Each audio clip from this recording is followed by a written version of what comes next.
ना तो किसानों के नुमाइंदों से कोई बात हुई है, ना ही किसानों से कोई बात हुई है। इसको हम कानून के द्वारा ही समझ सकते हैं। कोई भी व्यक्ति, कोई भी किसान, कोई भी आदमी देश का किसी संस्था के साथ, कंपनी के साथ कोई भी एग्रीमेंट कर सकता है। जब पहले ही ये प्रावधान उपलब्ध था हमारे कानून में, तो दूसरा कानून लाने की जरूरत क्यों पड़ी? पुराने कानून से किसान की जमीन और किसान के खेत हथियाए नहीं जा सकते। पूरा संसार जान चुका है, न कि भारत। आने वाला समय बड़ा खतरनाक होगा जब गवर्नमेंट सेक्टर में ही आरक्षण है, प्राइवेट में नहीं है। मजदूर वर्ग को मजदूरी कहाँ से मिलेगी? जो उद्योगपति हमारे विदेशों से बड़ी मशीनें लाएंगे, 1000 आदमी का एक मशीन काम करेगी। अंबानी और अडानी इतना ज़्यादा पैसा दे चुके हैं इन्होंने। जो 5 राज्यों में चुनाव हैं, इनमें सरकार हारते ही अंबानी अडानी को बाय बाय करेगी। बंगाल में जो पैसा खर्च हो रहा है, शायद न्यूज़ चैनल नहीं दिखा रहे। इतना पैसा खर्च इंडिया में कहीं चुनाव पे नहीं हुआ होगा, और वो सारा बीजेपी आरएसएस। कि अगर ये सरकार इन कानूनों को वापस नहीं लेती है, तो ये हम ये समझेंगे जानबूझकर एक षड्यंत्र के तहत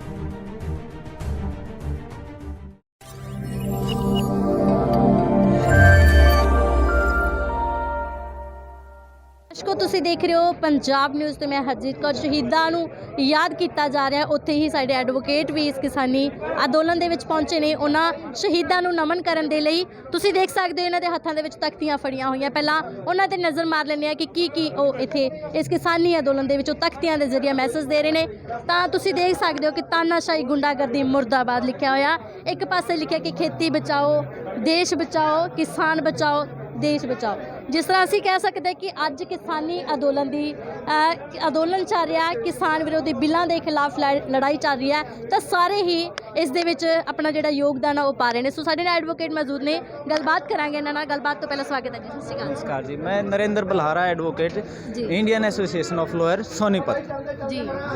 हम जो है आपका जो ये आंदोलन, किसान आंदोलन चल रहा है, इसमें हम शुरुआत से ही किसान आंदोलन के साथ रहे हैं और पुरजोर तरीके से अपना समर्थन दिया है।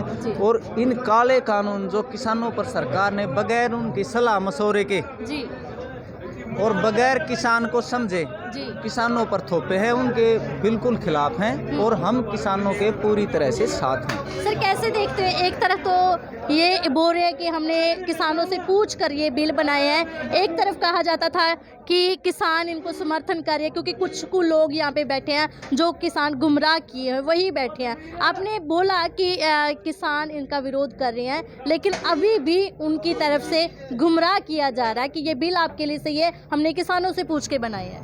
नहीं, जहाँ तक बिलों की बात है, इन कानूनों की बात है, ना तो किसानों के नुमाइंदों से कोई बात हुई है, ना ही किसानों से कोई बात हुई है। इसको हम कानून के द्वारा ही समझ सकते हैं, क्योंकि हमने इससे पहले कानूनों से पहले सरकार की मंशा को समझना पड़ेगा।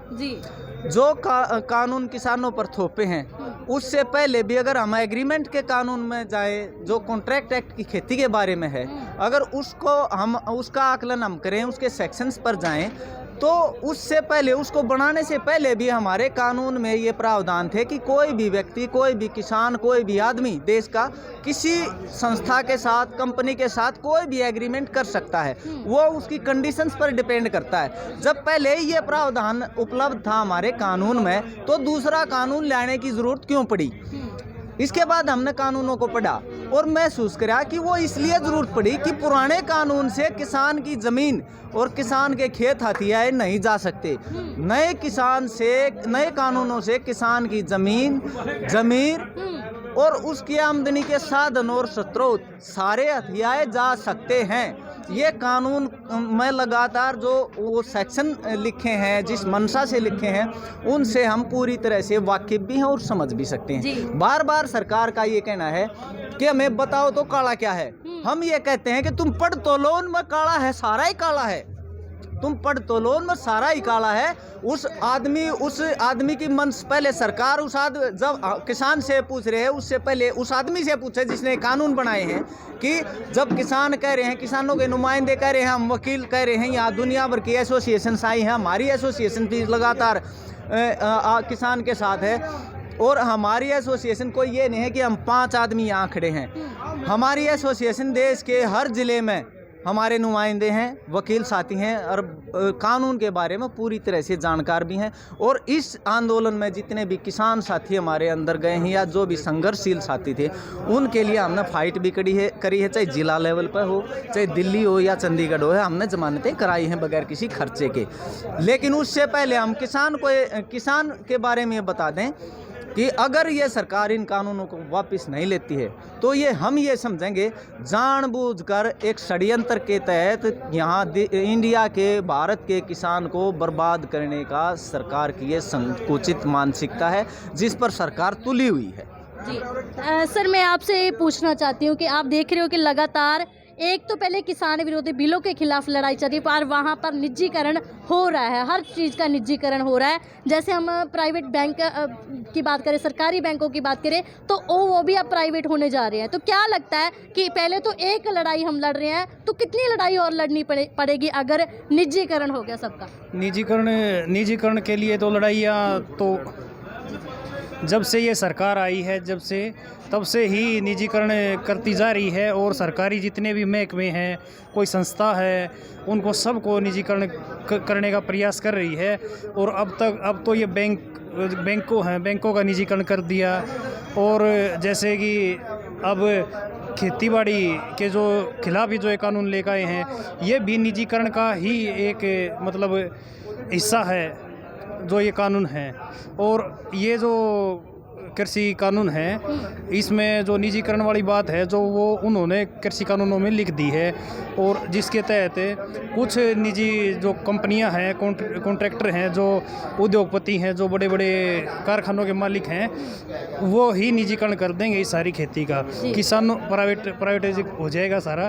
और किसानों के हाथ ना तो ज़मीन रहेगी, ना कोई पैसा रहेगा, यहाँ तक कि वे मजदूरी भी नहीं कर पाएंगे। क्योंकि जब एक बड़ा उद्योगपति इनकी ज़मीनों को हड़प लेगा इन कानूनों के तहत, तो वो मशीनरी का प्रयोग करेगा जिसमें मजदूरी भी नहीं मिलेगी किसानों को, क्योंकि मशीनों के जरिए बिल्कुल खेती की जाए। बिल्कुल। और इसके खिलाफ जो लड़ाई है वो हमसे पहले भी लड़ते रहे हैं, हमारे पूर्वज जो रहे हैं। और आज हमने भी ये चीज़ देखने को मिल रही है और हम भी लड़ने लग रहे हैं, किसान भाई भी लड़ने लग रहे हैं। हम भी किसानी से जुड़े हुए हैं, हमारे पास भी खेत है, हम एडवोकेट हैं और हम उनकी पैरवी भी कर रहे हैं। और उनके साथ तन, मन और धन तीनों चीज़ों से साथ खड़े हैं और आखिरी समय तक साथ रहेंगे। और सरकार को ये हम बता देना भी चाहते हैं कि ये तीनों काले कानून वापस लेने पड़ेंगे, हर हालत में लेने पड़ेंगे। जी सर, तुसी देख सकते हो एक नारा दिता जाता सी सरकार वालों कि बेटी पढ़ाओ बेटी बचाओ, पर तुसी देख सकते हो कि एक 6 साल की बच्ची का भी रेप हो जाता है, शरेआम वो दोषी घूमते हैं। किस तरह देखते हो? इस सरकार ने दमनकारी नीति अपना रखी है। जिस राज्य में ये सरकार है, उस राज्य में उत्तर प्रदेश राज्य है सबसे बड़ा, वहाँ सरकार है और वहाँ हर महीने कुछ न कुछ दिन के बाद रेप की घटनाएं आती हैं और रुक नहीं रही। और हमारे जो न्यूज़ चैनल है ना, मोदी मीडिया जो है, जो नेशनल लेवल के चैनल हैं, वे चैनल ना किसान आंदोलन को दिखा रहे, ना जो घटनाएं घटती हैं उनको गहराई से दिखाते, बस वे किसानों को देशद्रोही बताते हैं, मुट्ठी भर बताते हैं। और जो भी उन्होंने कोशिश की सरकार ने, जैसे भी भारत विश्व का सबसे बड़ा लोकतंत्र है और लोकतंत्र की हत्या इसी देश में हो रही है। पूरा संसार जान चुका है न कि भारत। आने वाला समय बड़ा खतरनाक होगा। क्यों होगा?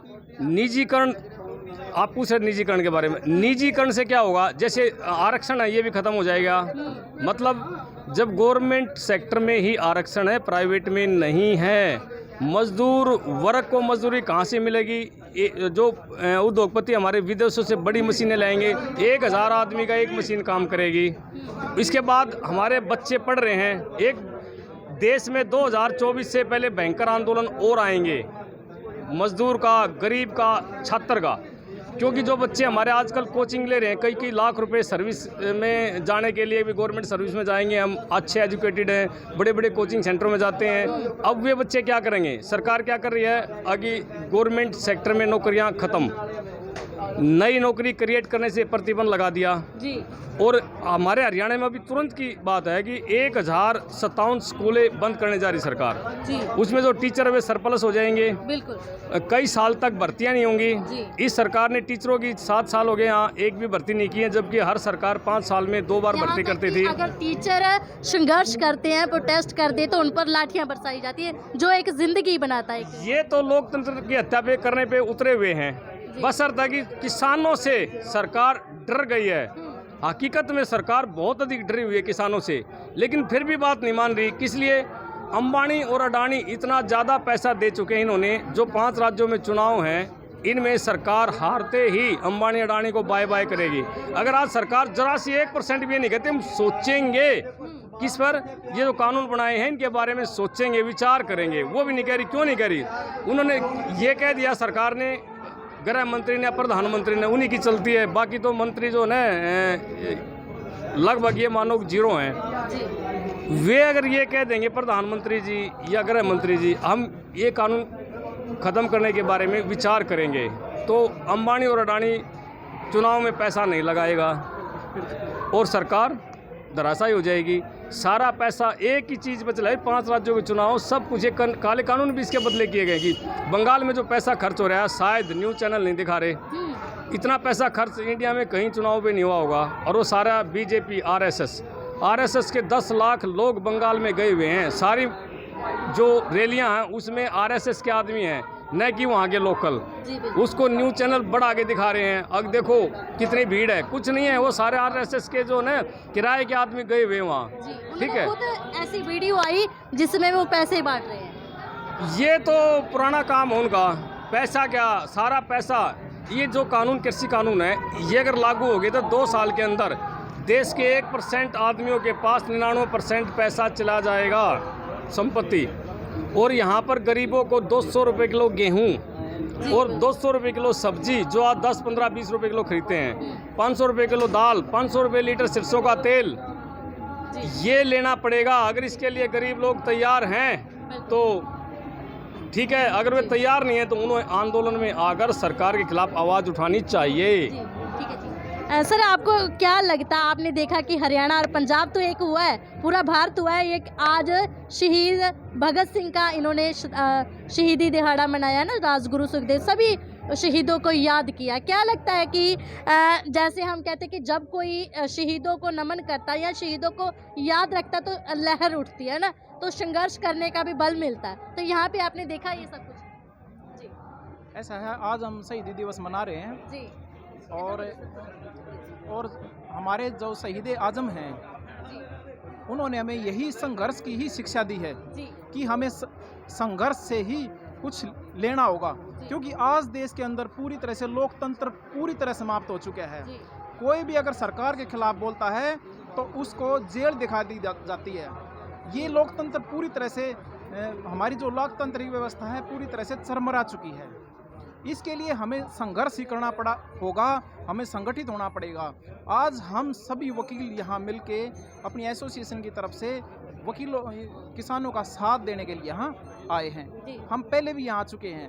हम सबसे पहले 4 दिसंबर को यहाँ आए थे, उसके बाद लगातार हम यहाँ आते रहे हैं और हमने किसानों को पूरी तरह से भरोसा दिलवा दिया है, पूरी तरह से आश्वासन दिया है कि हम किसानों के साथ खड़े हैं और आगे भी खड़े रहेंगे।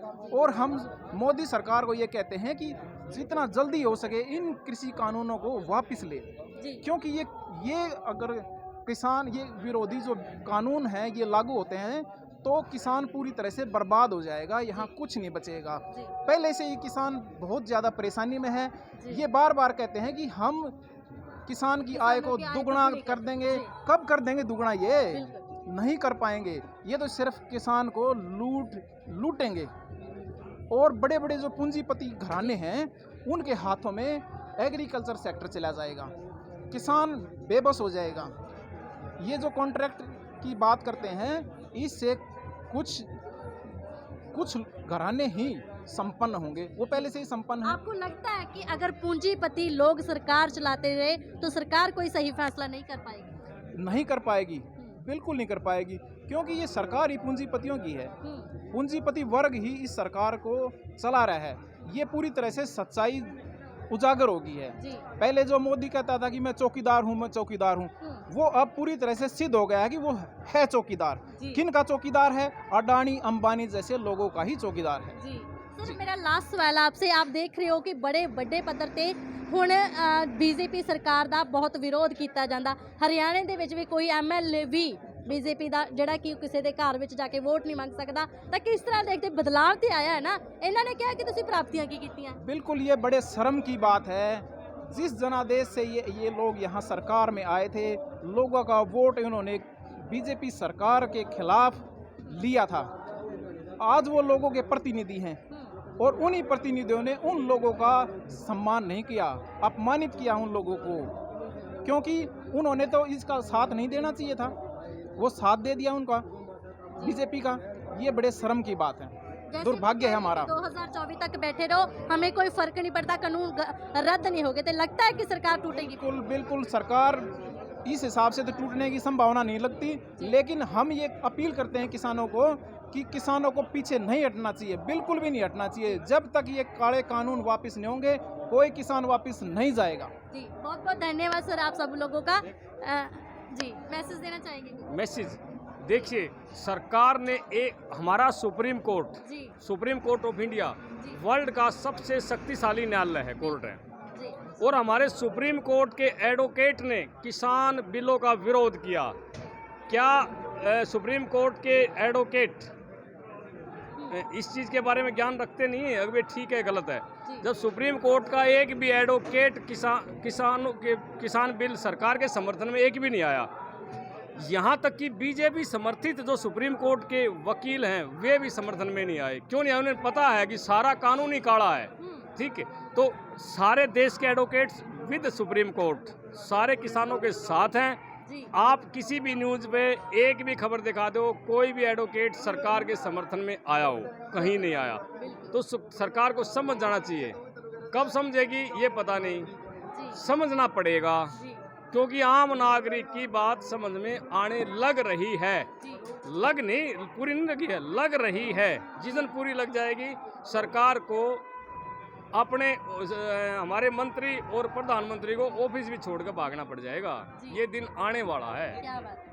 जी आप धन्यवाद के पात्र हैं कि आप लोगों तक सही खबर पहुंचा रहे हैं और पहुंचाते रहिए। हम आपका शुक्रिया अदा करते हैं इस बात। ਸੋ ਦਰਸ਼ਕੋ, ਅਸੀਂ ਇਹ ਸਾਡੇ ਐਡਵੋਕੇਟਾਂ ਨਾਲ ਬਿਲਕੁਲ ਸਹਿਮਤ ਹੈਗੇ, ਕਿਉਂਕਿ ਜਿੱਥੇ ਸਰਵਉੱਚ ਅਦਾਲਤ ਸੁਪਰੀਮ ਕੋਰਟ ਦੀ ਗੱਲ ਕਰਦੇ ਆ ਤਾਂ ਸੁਪਰੀਮ ਕੋਰਟ ਨੇ ਵੀ ਕਿਸਾਨਾਂ ਦੇ ਹੱਕ ਦੇ ਵਿੱਚ ਫੈਸਲਾ ਸੀ। ਉਹਨਾਂ ਨੇ ਵੀ ਕਿਹਾ ਕਿ ਇਹ ਕਾਨੂੰਨਾਂ ਨੂੰ ਚਾਹੇ ਅਸੀਂ ਚਲੋ ਹੋਲਡ ਕਰ ਦਿੰਦੇ ਆ, ਪਰ ਉਹਨਾਂ ਦਾ ਕਹਿਣਾ ਹੈਗਾ ਕਿ ਇਹ ਕੋਈ ਵੀ ਕਾਨੂੰਨ ਜਿਹੜੇ ਸਹੀ ਨਹੀਂ ਹੈਗੇ, ਕਿਉਂਕਿ ਕਿਸਾਨ ਵਿਰੋਧੀ ਨੇ, ਤਾਂ ਇਹ ਜਿਹੜੇ ਰੱਦ ਆ ਉਹ ਕਰ ਦੇਣੇ ਚਾਹੀਦੇ। ਹੁਣ ਸਰਕਾਰ ਨੂੰ ਵੀ ਸੋਚਣਾ ਪਊਗਾ ਕਿ ਜਲਦੀ ਹੀ ਇਹਨਾਂ ਨੂੰ ਰੱਦ ਕਰ ਦਿੱਤਾ ਜਾਵੇ, ਨਹੀਂ ਤਾਂ ਤੁਸੀਂ ਦੇਖ ਸਕਦੇ ਹੋ ਕਿ ਸਾਰੇ ਹੀ ਦੇਸ਼ ਦੇ ਵਿੱਚ ਵੱਡੇ ਪੱਧਰ ਤੇ ਸਰਕਾਰ ਦਾ ਜਿਹੜਾ ਉਹ ਵਿਰੋਧ ਉਹ ਤਿੱਖਾ ਹੋ ਰਿਹਾ। ਸੋ ਬਣੇ ਰਹੋ ਪੰਜਾਬ ਨਿਊਜ਼ ਦੇ ਨਾਲ, ਇਸੇ ਹੀ ਤਰ੍ਹਾਂ ਤੁਹਾਨੂੰ ਹਰ ਅਪਡੇਟ ਦਿੰਦੇ ਰਹਾਂਗੇ। ਤਦ ਤੱਕ ਲਈ ਇਜਾਜ਼ਤ ਦਿਓ, ਧੰਨਵਾਦ।